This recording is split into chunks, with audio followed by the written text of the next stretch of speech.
अऊज़ु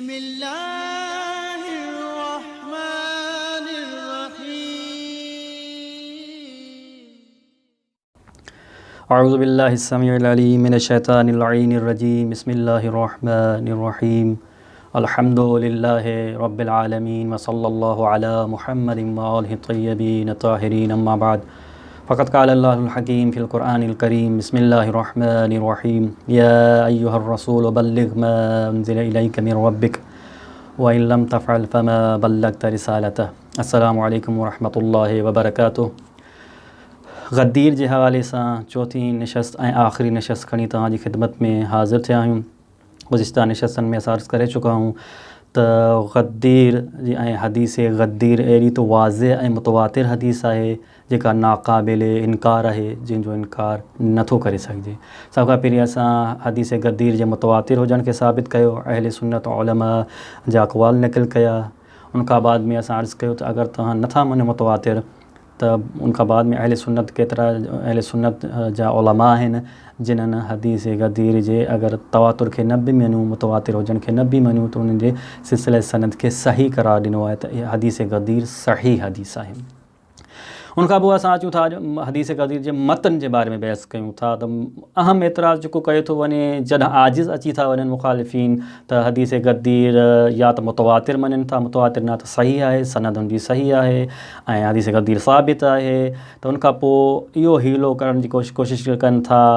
त हदीस गद्दीर में लफ़्ज़ मौला जी माना में थोरी तब्दीली कनि। एतिराज़ इहो त मौला जी माना हिकिड़ी न आहे, अरबी जो लफ़्ज़ आहे ऐं मौला जूं केतिरियूं ई मानाऊं आहिनि। तव्हां कीअं था चओ त मौला जी माना हिते औला बि तसरुफ़ आहे या मौला जी माना सरपरस्त ऐं हाकिम आहे। मौला जी माना मुख़्तलिफ़ आहे ऐं केतिरियूं ई मानाऊं आहिनि, 20 खां वधीक अरबी में मौला जूं मानाऊं आहिनि। तव्हां कीअं मोइन कयो था त मौला जी माना हिते औला बि तसरुफ़ आहे या हाकिम ऐं सरपरस्त जी माना आहे, रसूल जे ख़लीफ़े जी माना आहे। असां चऊं था ठीकु आहे, तस्लीम कयूं था असां बि त माना वाक़ई मौला जी हिकिड़ी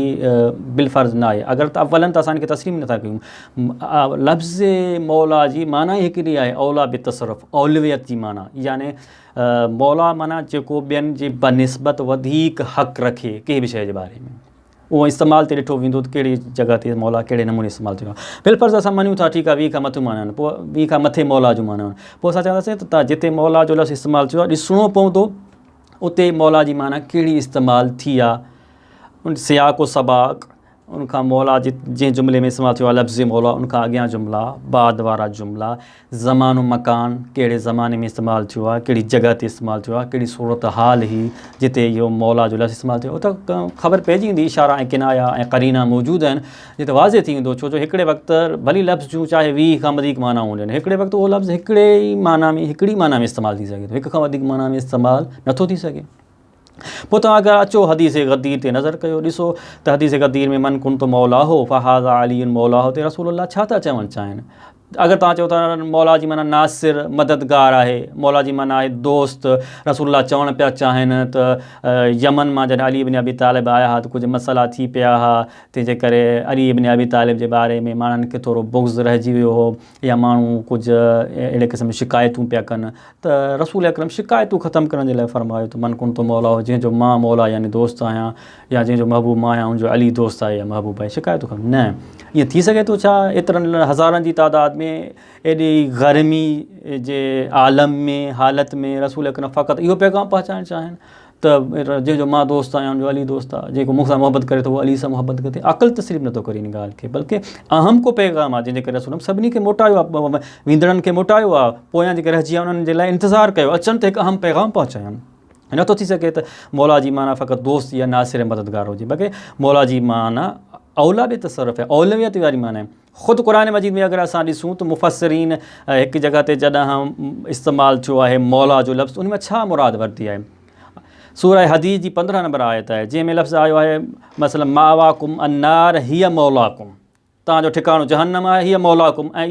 इहा जहन्नम तव्हांजो मौला आहे। ॾिसो था हिते मौला जी माना मुफ़स्सिरीन छा वरिती आहे। ॾिसो था हिते मुफ़स्सिरीन 2 क़िस्मनि में तक़सीम थिया आहिनि। कुझु मुफ़स्सिरीन चवनि था फ़क़ति जी माना आहे ई औलवियत वारी, मौलाकुम यानी औलाकुम, इहा वधीक हक़ रखे थी तव्हां इन में, जहन्नम तव्हांजो वधीक तव्हां ते हक़ रखे थी, तव्हां गुनाहनि जे करे हक़दार आहियो त जहन्नम में विधा वञो, औलवियत रखी थी तव्हांजे लाइ इहा जहन्नम, इहा माना। कुझु चवनि था न ॿियूं माना बि उन्हनि ज़िक्र कयूं, लेकिन उन सां गॾु गॾु इहा औलवियत वारी माना ॿियनि मुफ़स्सिरीन ज़िक्र कई आहे। अगरि ॾिसो सही बुख़ारी में ई इहा आयत सूरह हदीद जी जेका आहे 15 नंबर आयत, उन जी अगरि तव्हां तफ़सीर पढ़ी ॾिसो, ख़ुदि सही बुख़ारी में ई जिल्द नंबर 7 में ऐं सफ़ा 240 में तव्हां ॾिसो ऐं इन आयत जी तफ़सीर ॾिसो, सही बुख़ारी में ख़ुदि इमाम बुख़ारी मौला जी माना औला लिखी आहे, औलियत वारी माना करार ॾिनी आहे। इन खां अलावा तफ़सीर ख़ाज़िन में इहा तफ़सीर अगरि तव्हां पढ़ी ॾिसो त उहा इन आयत खे,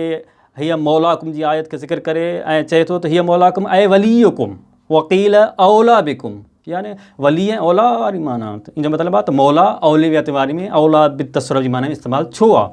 इन खां इनकार नथो करे सघिजे। ईअं न आहे त लुग़त अरब में इस्तेमालु ई न थियो आहे, बाज़ ईअं चयो त मौला करणु इस्तेमालु ई न थियो आहे औला जी माना में। हालांकि असां तव्हांजे ॾाढो मिसाल पेश कया त क़ुर जी आयत मां मुराद मौलाकुम मां मुराद औला बिकुम आहे। उनखां अलावा बाज़ अची वरी उनखां अलावा जॾहिं एतिराज़ क़बूल न थियनि त तफ़्ताज़ानी, अल्लामा तफ़्ताज़ानी पंहिंजे किताब शरहुल मक़ासिस जिल्द नंबर 2 सफ़ा नंबर 361 ते तस्लीम कयो आहे त मौला जी माना औला जी औलवियत वारी आहे, लेकिन कोशिशि कई आहे त हदीस गदीज मुतवातिर हुजण खां इनकार करे ऐं तवातुर खां इनकार करे हदीस खे मुतवातिर करार न ॾिए।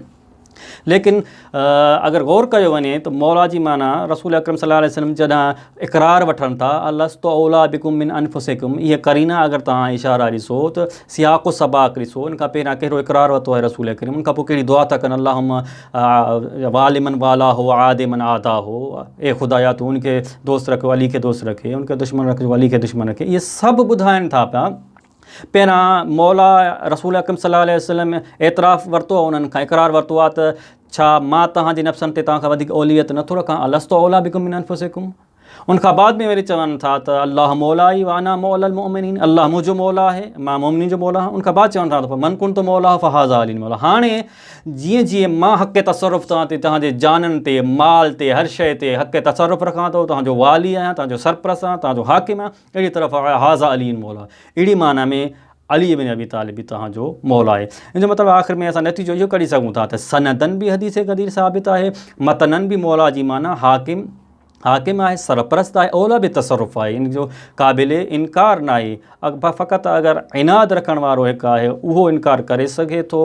इब्न तैमिया जहिड़ो, वरना अगरि हिकु अदल ऐं इंसाफ़ जी नज़र करे केरु हिकु मुहक़िक़ अचे ऐं हदीस गदीर ते नज़र अचे त हदीस गदीर वाज़े पैगाम आहे अली इब्न अबी तालिब जी विलायत ऐं ख़िलाफ़त जो। अल्लाह ताला असांखे